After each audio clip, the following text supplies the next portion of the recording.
Assalamualaikum warahmatullahi wabarakatuh. Izinkan saya memperkenalkan diri saya Andriansa, saya dari Prodi Akuntansi dengan dosen pengampu Pak Abdul Rahman SEMAK. Untuk kali ini saya akan menyampaikan tentang konsep akuntansi sektor publik. Untuk pendahuluan, akuntansi sektor publik dibutuhkan untuk mengelola dana publik secara transparan dan akuntabel. Tidak berorientasi pada laba, tapi bertanggung jawab kepada masyarakat. Pentingnya menunjang tata kelola pemerintahan yang baik. Kemudian, untuk gambaran permasalahan, yang pertama yaitu banyaknya instansi yang belum mampu menyajikan laporan keuangan yang akurat. Selanjutnya yang kedua, kurangnya pemahaman terhadap SAP dan basis akrual. Kemudian yang ketiga, masih terjadi perbedaan pemahaman antara praktik sektor publik dan swasta. Tujuan dari kajian yaitu yang pertama menjelaskan pengertian akuntansi secara publik, selanjutnya yang kedua mengidentifikasi karakteristik dan perbedaan dengan akuntansi sektor swasta. Selanjutnya yang ketiga menjabarkan prinsip dan standar akuntansi sektor publik yang ada di Indonesia. Untuk konsep dasar akuntansi sektor publik, itu yang pertama, sistem informasi yang mengelola transaksi keuangan entitas publik. Selanjutnya yang kedua, sumber dana yang dari pajak, retribusi, dan hibah. Selanjutnya yang ketiga, tujuan untuk akuntabilitas publik, bukan laba. Adapun karakteristik dan perbandingannya, yaitu secara aspek tujuan utamanya untuk sektor publik, pelayanan masyarakat, sedangkan untuk sektor swasta mencari laba atau keuntungan. Untuk aspek sumber dana dari sektor publik, pajak, retribusi, hibah, APBN atau APBD. Sedangkan dari sektor swasta, penjualan barang atau jasa dan modal. Untuk aspek orientasi akuntansi, untuk sektor publiknya akuntabilitas dan transparansi. Sedangkan untuk sektor swasta, efisiensi dan profitabilitas. Aspek penggunaan laporan untuk sektor publik, masyarakat, DPR, BPK, serta pemerintah. Sedangkan untuk sektor swasta, pemegang saham, investor, dan manajemen. Aspek standar akuntansi untuk sektor publik, SAP, atau standar akuntansi pemerintahan. Untuk sektor swasta, PSAK, atau standar akuntansi keuangan. Aspek untuk bentuk entitas, sektor publiknya kementerian, lembaga, dinas, dan Pemda. Untuk sektor swasta, perusahaan swasta. Untuk aspek sifat kegiatan, sektor publiknya non-komersial berbasis anggaran. Untuk sektor swasta, komersial dan kompetitif.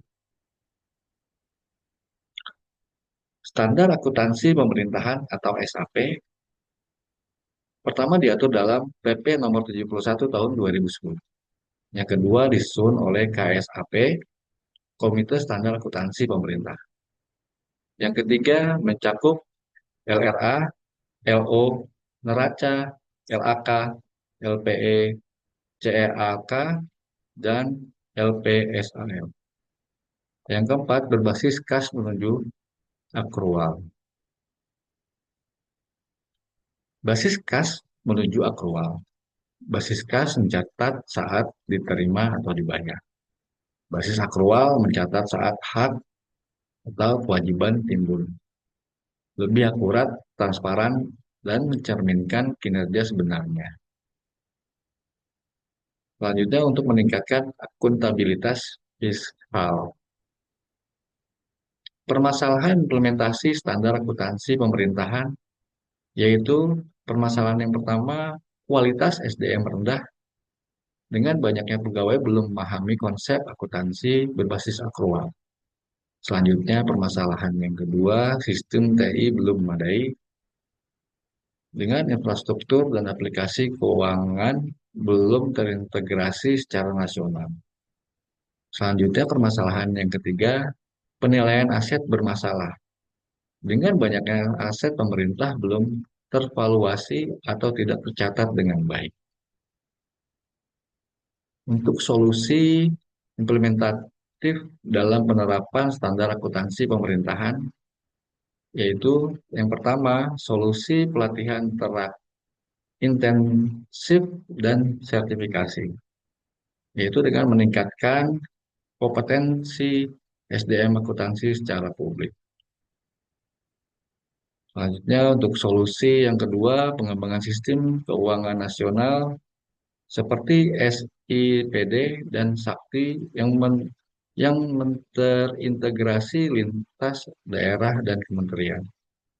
Selanjutnya yang ketiga, solusi penguatan pengendalian internal dan audit aset, yaitu dengan mendorongnya keteraturan, pencatatan, dan transparansi. Dampak penerapan SAP atau standar akuntansi pemerintah, yaitu yang pertama, meningkatkan kualitas laporan keuangan pemerintahan. Yang kedua, opini wajar tanpa pengecualian atau WTP meningkat. Yang ketiga, belum sepenuhnya mengukur efektivitas anggaran outcome kebijakan. Capaian opini WTP tahun 2023, 90,5% pemerintah daerah raih opini WTP dari BPK. Selanjutnya yang kedua, Kota Denpasar 12 tahun berturut-turut raih WTP. Selanjutnya yang ketiga, 23 daerah belum pernah WTP atau dominan di Papua, Kalbar, dan Maluku. Kesimpulan, yang pertama, SAP meningkatkan transparansi dan akuntabilitas sektor publik. Dua, kasus akrual lebih mencerminkan kondisi keuangan sebenarnya. Yang ketiga, masih ada tantangan seperti SDM, sistem TI, dan pengawasan. Yang keempat, diperlukan komitmen dari pusat hingga daerah. Untuk sarannya, satu, tingkatkan kapasitas SDM sektor publik melalui pelatihan. Yang kedua, gunakan sistem informasi akuntansi digital yang terintegrasi. Yang ketiga, libatkan pengawasan legislatif dan masyarakat. Yang keempat, lakukan evaluasi rutin atas penerapan SAP. Transparansi dan akuntabilitas adalah fondasi kepercayaan publik. Demikian yang dapat saya sampaikan. Terima kasih. Wassalamualaikum warahmatullahi wabarakatuh.